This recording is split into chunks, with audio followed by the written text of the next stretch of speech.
વર્ષથી પાલેજમાં જૂના અને જાણીતા computer, laptop, CCTV camera service, printer repairing તેમજ નવા અને જૂના કોમ્પ્યુટર લે વેચ કરનાર.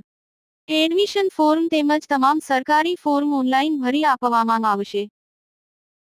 21મી જૂન એટલે વિશ્વ યોગા દિવસ, જેની સમગ્ર વિશ્વમાં યોગ દિવસ તરીકે ઉજવણી કરવામાં આવે છે. ભારતના વડાપ્રધાન નરેન્દ્ર મોદીએ જ્યારથી શાસન ધુરા સંભાળી ત્યારથી સમગ્ર દેશમાં યોગ દિવસની ઉજવણી કરવામાં આવે છે. જે અંતર્ગત આજે 21મી જૂનના રોજ વડોદરા ખાતે આંતરરાષ્ટ્રીય યોગ દિવસની ઉજવણી કરવામાં આવી હતી.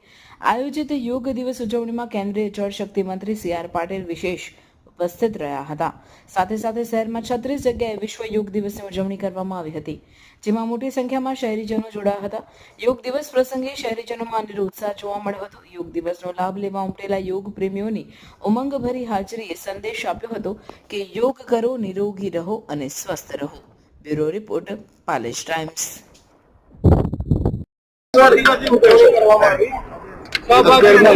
આજે 11મી ઇન્ટરનેશનલ યોગ દિવસની ઉજવણી કરવામાં આવી.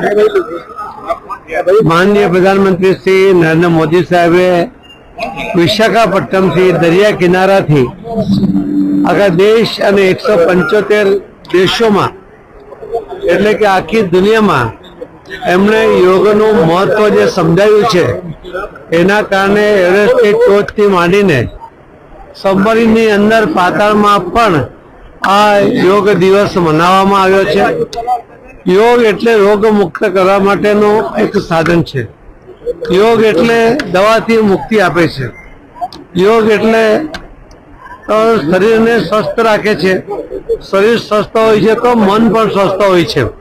અને એટલા જ માટે કોઈ પણ જાતના મેડિસિન વગર શરીરને, મનને જો શાંત કરવું હોય, સ્વસ્થ કરવું હોય તો યોગ એના માટે ઉત્તમ ઉપાય છે.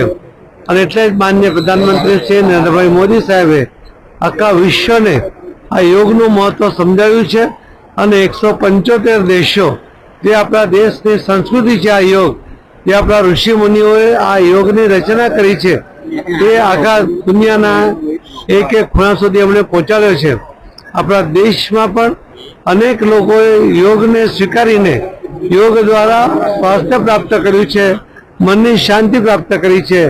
આ યોગ દિવસ નિમિત્તે હું આપના માધ્યમથી સૌને ખૂબ ખૂબ શુભેચ્છા પાઠવું છું. ધન્યવાદ. આંતરરાષ્ટ્રીય યોગ દિવસની આજે ઉજવણી કરવામાં આવી રહી છે. આપ તમામને યોગા કરાવ્યા છે, શું સંદેશો આપશો અને ઉજવણીના પરિપ્રેક્ષમાં આપણી પ્રતિક્રિયા? આપણા આદરણીય વડાપ્રધાનશ્રીએ આજથી 10 વર્ષ પહેલા જે આંતરરાષ્ટ્રીય યોગ દિવસ જે યુએનમાં પસાર કરાવ્યો અને 10 વર્ષ પૂરા કરીને આ 11મો આ દિવસ જ્યારે ઉજવી રહ્યા છે એ અને એનો આજનો આ વખતનો થીમ છે વન અર્થ વન હેલ્થ. તો આપણે આપણું ભારતનું હંમેશા આપણી સંસ્કૃતિ રહી છે કે વસુધૈવ કુટુંબકમની ભાવનાથી આપણે કરીએ છીએ અને આખા પૃથ્વીનું સ્વાસ્થ્ય સારું રહે એવી ભાવના સાથેનો આજનો આ આંતરરાષ્ટ્રીય યોગ દિવસ ઉજવવામાં આવ્યો. અને આ નિમિત્તે આપ સૌને અમે એ જ વિનંતી કરીએ છીએ કે ઋષિઓની આપણી જે પરંપરાની આ પુરાની વિદ્યા જે છે આખું વિશ્વ જ્યારે અપનાવી રહ્યું છે તો આપણે પણ ભારત દેશ તરીકે એને સ્વીકારીએ, સૌ જનો સ્વીકારો.